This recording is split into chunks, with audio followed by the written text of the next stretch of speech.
We need to feel something that's real, 'cause you're losing from the start. So be careful with your heart.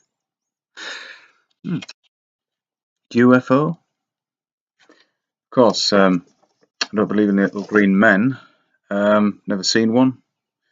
But UFOs, of course they exist. Unidentified flying objects. Anything that you see in the sky that you can't identify is one of those. Possibly. Well, has to be, doesn't it?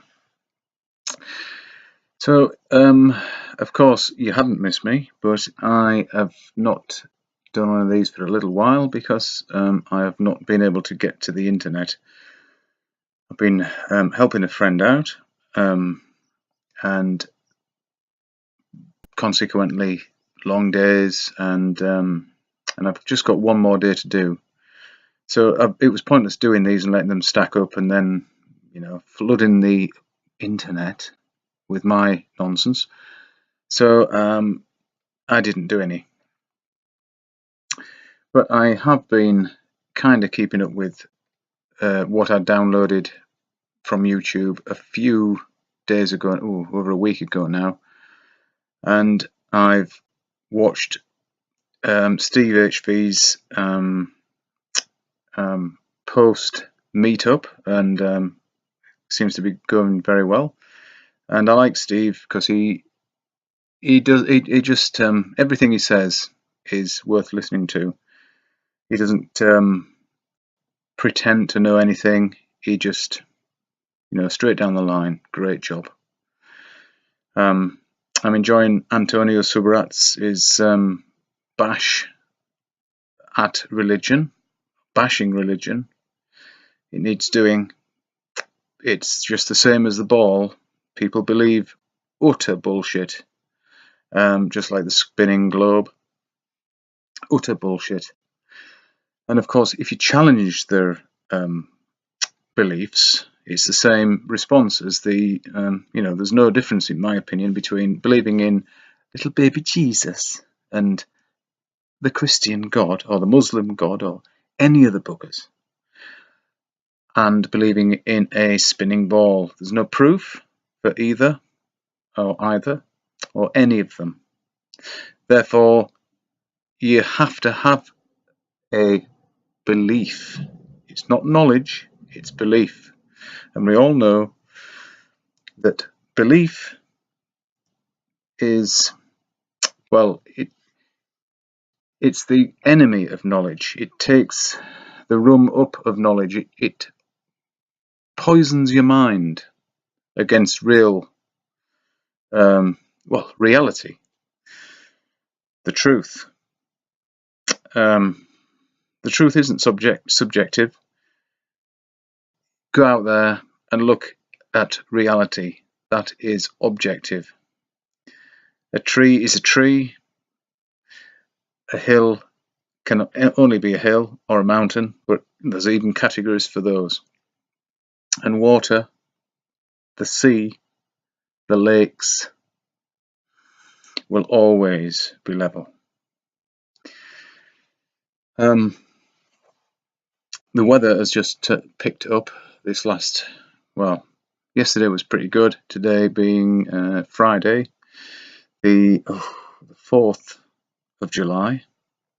4th of July, what I'm saying. Sorry about that. I'm just a bit tired. 4th of May. It's a lovely month, May. It's so fresh, and all the garden's burgeoning with life. And there are not many insects that bite. So I don't like. I get quite a few clegs around here, or horseflies, if you know what they are. They're the thing about them are that they're like a fly, but they're just a little bit bigger than a housefly, really.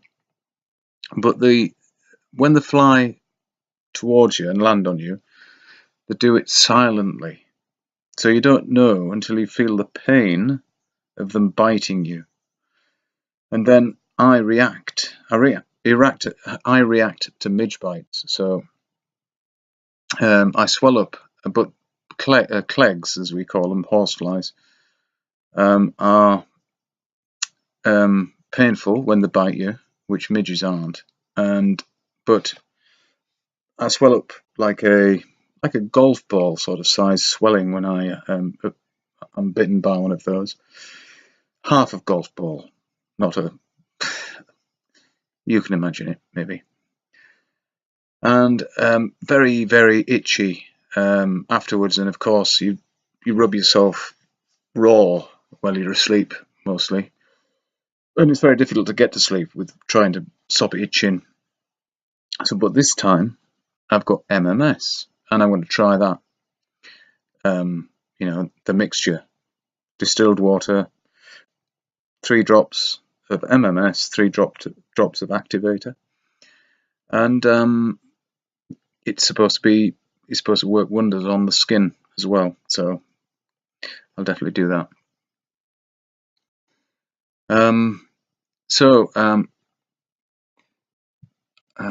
Who else has been good while I've not been really doing activism, although driving my car around now is activism for me because of my car sticker, my crude homemade car sticker.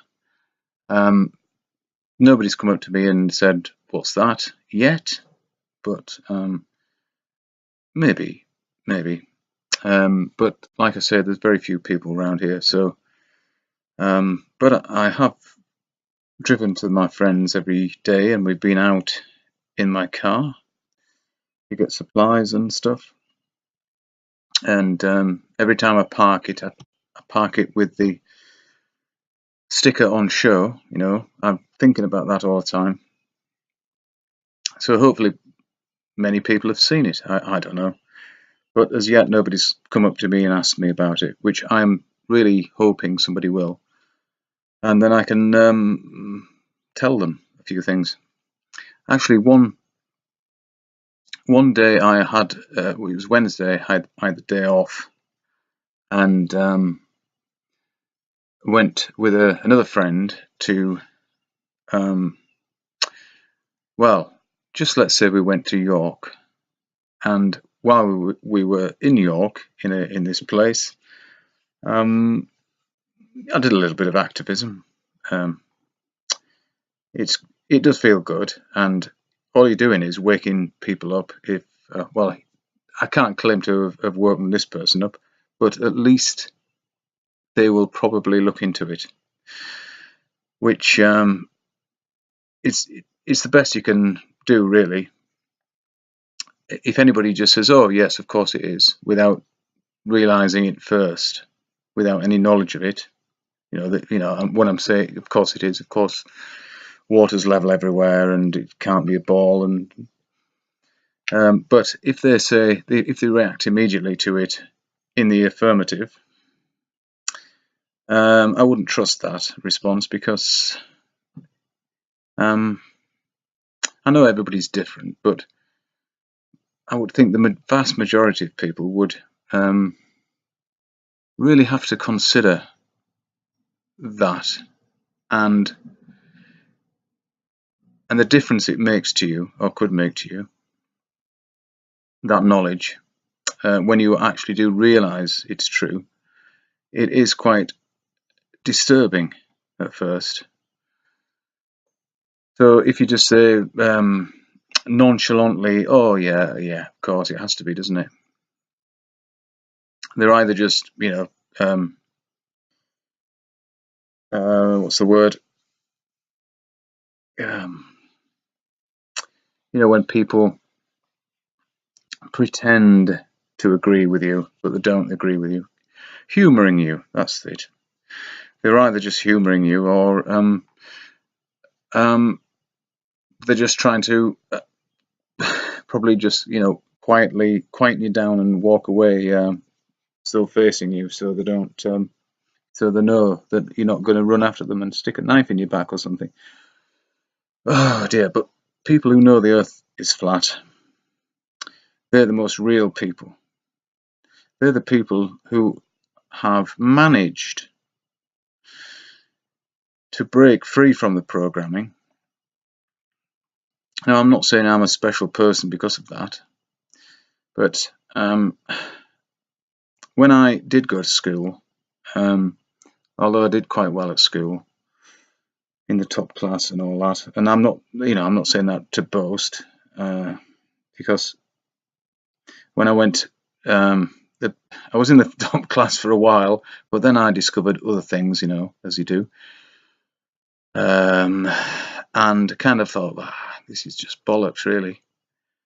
But I also had 6 months off school due to I had to have an operation on my leg, which there was something. Anyway, that's I had lots of time off school, shall we say, and that did me good. And I think, like listening to Steve HV's past, that's it's quite apparent that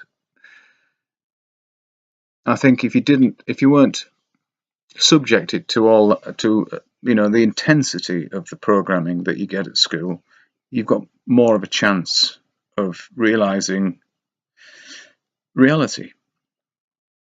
And of course, I really enjoyed Dell's well, although it was a very short hangout, his latest one that I've seen, not his latest one in reality, it seems as though he was sniped or something, and he came back on. And but I'd love to have seen that, because I think by what he was saying previous, the previous hangout was about confronting somebody who thinks we're living on a spinning ball anyway, some idiot. And out of spite, they sniped him rather. And they're idiots with porn as well. That's just so basic and shitty. And try to get another copyright strike, which he's just got over one. What total bastards.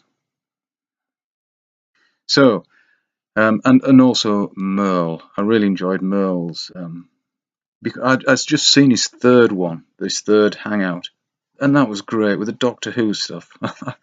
I love, what's her name, Delia Derbyshire. I've always loved her music.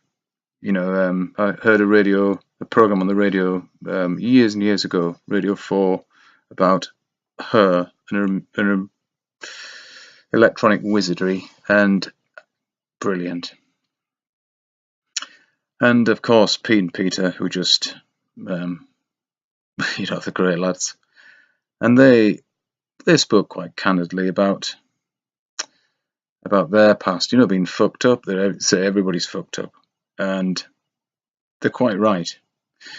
Everybody's fucked up because that's what their aim is, whoever they are.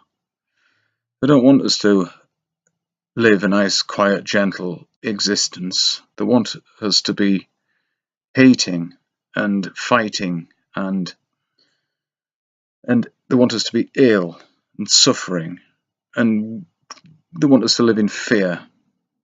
They want all the human emotions, all the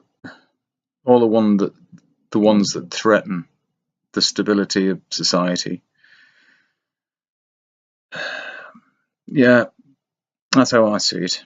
And well, that's how it is. And chemtrails, definitely, they are definitely real. You can actually go and look up the official documents, which tell you exactly what they're doing it for as well, which is, yes, to fight global warming, global bollocks.